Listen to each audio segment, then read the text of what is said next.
Hello and welcome to Armberger Smackdown. I'm your host J. Christoph Armberger, and we're here to fill in the gaps.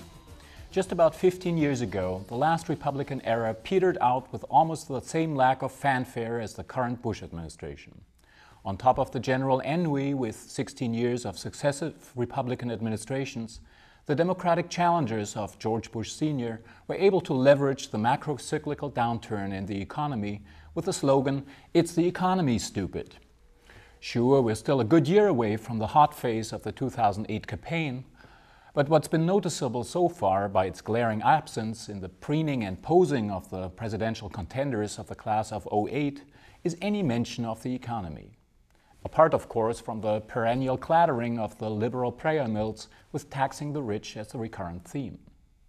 In fact, the only guy who initially warmed up the slightly used class struggle theme of two Americas was the multimillionaire ambulance chaser with the $400 haircuts who lives in a 28,000 square foot mansion valued at over $6 million, the largest in Orange County, North Carolina, where over 11% of the population lived below the federal poverty level in 2003, and per capita income is estimated at under $25,000 a year.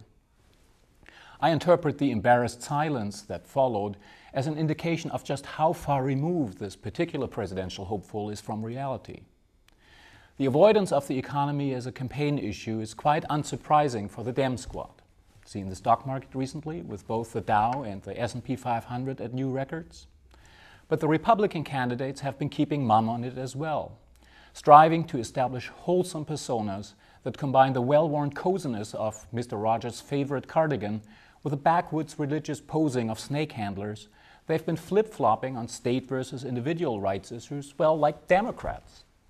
And in their effort to distance themselves from the president in Iraq, they eagerly avoid to mention that the Bush supply-side policy of taxing capital less than under the Clinton administration unlocked new investment and unleashed record liquidity just in the nick of time, before recession could deepen into depression, even despite the money-tightening actions by the Federal Reserve. In the past years, the supply-side boom has weathered a stock market crash, 9/11, a 6-year war, a hurricane knocking out a major US city and commercial center, as well as a historic rise in energy and resource prices. All that without causing the runaway inflation we remember from the last round of record oil prices.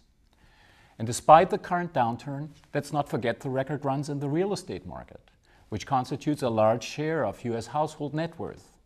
In fact, liquidity-fueled property appreciation proceeded at such rapid speed, it might take years of stagnation to make a dent in home prices. That same liquidity has funded new businesses and job creation. Real wages from job creation have climbed at twice the speed during this business cycle than the first 66 months of the previous one. Unemployment is at historic lows. As a direct result, US household net worth is at an all-time high. Home ownership has increased to levels unknown in any other industrialized country.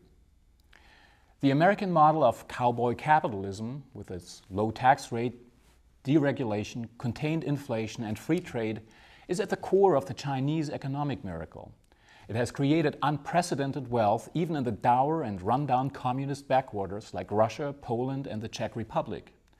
Even Germany's straight-jacketed economy appears to be on the mend as the government of Angela Merkel is draining the cesspool of decades of welfare state socialism.